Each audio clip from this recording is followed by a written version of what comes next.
चारधाम यात्रा शुरू होने से पहले ही एक बार फिर उत्तराखंड में हेली कंपनियों की मनमानी ने लाखों यात्रियों की सुरक्षा को लेकर खतरे की घंटी बजा दी है।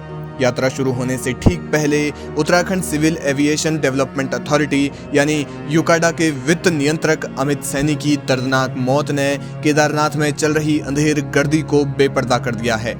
इस दुर्घटना ने एक बार फिर बता दिया है कि केदारनाथ में हेली कंपनियों द्वारा सुरक्षा मानकों और अन्य नियम कायदों की किस तरह धज्जियां उड़ाई जा रही हैं। इस दुर्घटना ने बता दिया है कि मुनाफा कमाने की होड़ में हेली कंपनियां इस कदर अंधी हो चुकी है कि उन्हें किसी यात्री के जीवन की कोई फिक्र नहीं है।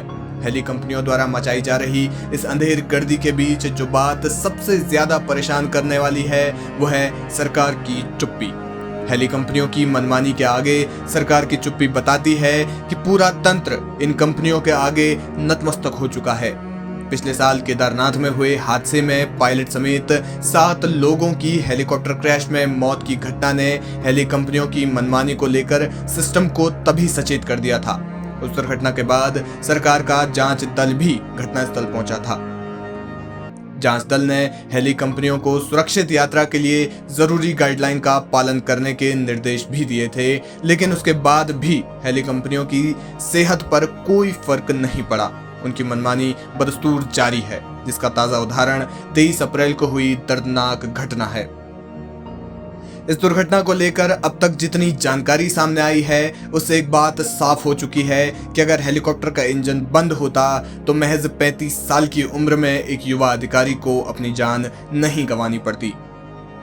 सोशल मीडिया में इस हादसे को एक तबका उनकी खुद की लापरवाही का नतीजा बता रहा है। तर्क दिया जा रहा है कि अमित सैनी पीछे की तरफ से हेलीकॉप्टर में बैठने के लिए गए, जिसके चलते विमान के टेल रोटर यानी पिछले पंखे की चपेट में आ गए। लेकिन सवाल ये है कि आखिर विमान का पंखा चालू क्यों था? क्या सवारियों को बैठाते और उतारते वक्त विमान का इंजन चालू रखना नियमों की अनदेखी नहीं है? क्या ऐसा करके हेली कंपनी ने सुरक्षा मानकों के साथ खिलवाड़ नहीं किया? एक मीडिया रिपोर्ट की माने तो समुद्र तल से 10,000 फीट की ऊंचाई पर हेलीकॉप्टर का इंजन बंद नहीं किया जाता है। यूकाडा के अधिकारी का हवाला देते हुए ये रिपोर्ट कहती है कि डीजीसीए के नियमों के अनुसार समुद्र तल से 10,000 फीट की ऊंचाई पर हेलीकॉप्टर का इंजन बंद नहीं किया जाता। यही वजह है कि यात्रियों को हेलीकॉप्टर के चलते पंखे के बीच ही उतारा और बैठाया जाता है। लेकिन क्या इस तर्क के आधार पर हेली कंपनी को क्लीन चिट दी जा सकती है? क्योंकि गुप्तकाशी, फाटा और गौरीकुंड जो कि समुद्र तल से 10,000 फीट से कहीं कम ऊंचाई पर हैं, वहां भी हेली कंपनियां बिना इंजन बंद किए यात्रियों को चलते पंखों के बीच दौड़ा दौड़ा कर बेहद जल्दबाजी में बैठाती और उतारती है। दरअसल सुरक्षा मानकों की धज्जियां उड़ाना हेली कंपनियों के लिए सामान्य बात हो चली है। ज्यादा से ज्यादा मुनाफा कमाने के चक्कर में हेली कंपनियां सुरक्षा मानकों की लगातार अनदेखी करती आ रही हैं। करीब 2 दशक पहले केदारनाथ में हेली सेवाओं का संचालन शुरू हुआ था। तब से लेकर अब तक यात्रियों को बैठाने और उतारने के दौरान ये भयंकर लापरवाही जारी है। यात्रियों का आरोप है कि हेली कंपनियों द्वारा पूरी यात्रा के दौरान हर मोर्चे पर लापरवाहियां बढ़ती जा रही है।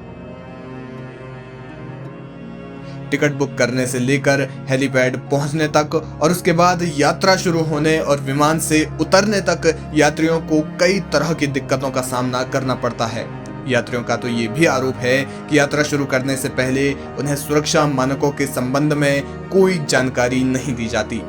ठीक यही आरोप 23 अप्रैल को जान गंवाने वाले यूकाडा के वित्त नियंत्रक अमित सैनी के परिजनों ने भी लगाया। बहरहाल केदार घाटी में हेली कंपनियों की मनमानी को लेकर चारों तरफ से शिकायतें आने के बावजूद इनकी अराजकता जारी है। इनके हेलीकॉप्टर मौत के उड़न खटोले बनकर केदार घाटी की शांत वादियों में भय का वातावरण बनाए हुए हैं। हेली कंपनियों की मनमानी पर जांच बिठाए जाने और उन्हें चेतावनी दिए जाने के बाद भी उनकी मनमानी जिस तरह जारी है, उससे तो यही लगता है कि सिस्टम उनके आगे घुटने टेक चुका है।